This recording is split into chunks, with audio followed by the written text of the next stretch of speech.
Home thoughts. This is a tweet from somebody called White Cloud. I am a survivor of the largest genocide ever to be recorded on US soil. We are still here, we are still strong. And that whole story of the original inhabitants of North America gets lost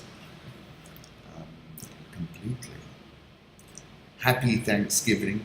We are grateful to all our guests and staff. You make us Finch Hattons. It really is a fantastic place to visit. We've been there many times. And in its latest iteration, it's quite marvelous, I must say. And when we were down there, not only was the actual premises so wonderful, they got these wonderful swimming pools, a pool that sits right on the frontier of the Savo. There's a fuse of excitement every time you swim a few lengths.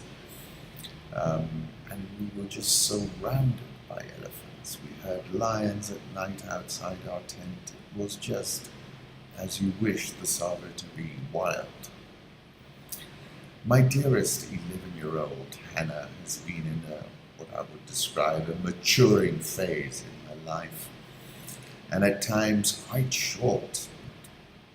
Got a sharp tongue like my father and her grandfather, who could catch it with like a knife. And she's been quite short with me, and I've been kind of traumatized, as you'd imagine, being a father and, an older father and doting on your daughter because you've had more time this time than maybe with your other children when you're in your 30s and trying to make your career. And now, it's a different, I think you enjoy parenthood differently. And then I interrogated her mother and her sisters on Skype. And they told me, look, she's just like that with all of us. And I was so unhappy thinking we had lost our bond. And they told me, no, Dad, it's universal. So last night I said to Hannah, baby, I was so distraught, but now I'm good. She says, what is it? And I explained it to her. And then yesterday morning, her mum and I took her together to the drop-off point where she gets picked up for the school bus. And we started talking about poetry. What was her favorite poem? And her mother said it's a dark choice, actually. It's T.S. Eliot's The Hallow Men, which is such a remarkable poem. And we looked it up on Google, and I now found T.S. Eliot actually reading his own poem on YouTube. That link's on the website. It's such a powerful poem, and hearing him read it himself, it's even more powerful. If I may, a penny for the old guy. We are the hollow men, we are the stuffed men, leaning together, headpiece filled with straw. Alas, our dried voices when we whisper together are quiet and meaningless as wind in dry grass, like this, or rats' feet over broken glass in our dry cellar. Those who have crossed, and I'm going to skip a bit, those who have crossed with direct eyes to death's other kingdom, remember us, if at all, not as lost, violent souls, but only as the hollow men, the stuffed men. This is the dead land, this is cactus land, here the stone images are raised, here they receive the supplication of a dead man's hand, under the twinkle of a fading star.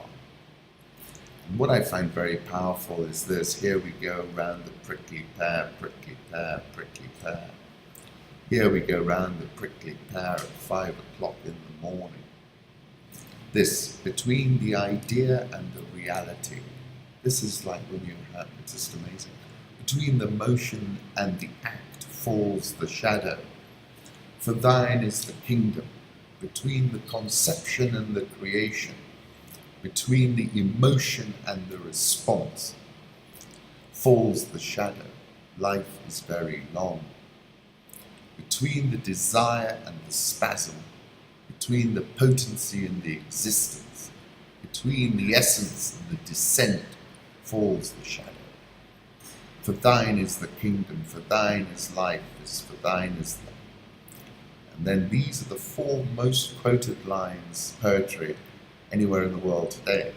This is the way the world ends, this is the way the world ends. This is the way the world ends, not with a bang, but with a whimper. I then found this morning I've been listening to poetry read by all kinds. I've also listened to Wasteland, read by Alec Guinness, very powerful. Very interesting article in the New York Times by Ngugi wa Thiong'o, The Contradictions of Joseph Conrad. Conrad, of course, was the origin of the quote, Mr. Kurtz, he dead. The book in question is The Heart of Darkness. And in this review, Ngugi wa Thiong'o is saying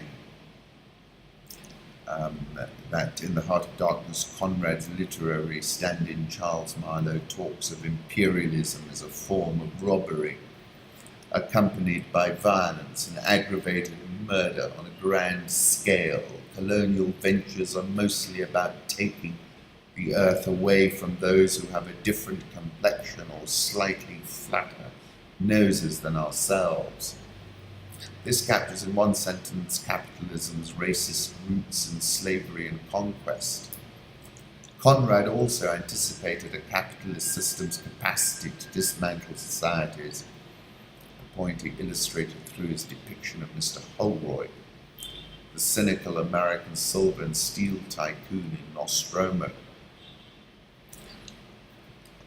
Basically, The Heart of Darkness is a work of art, in my view. We live as we dream alone, Conrad said. But his soul was mad, being alone in the wilderness. It had looked within itself, and by heavens, I tell you, it had gone mad. The mind of man is capable of anything.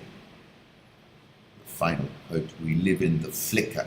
May it last as long as the old earth keeps rolling. But darkness was here yesterday.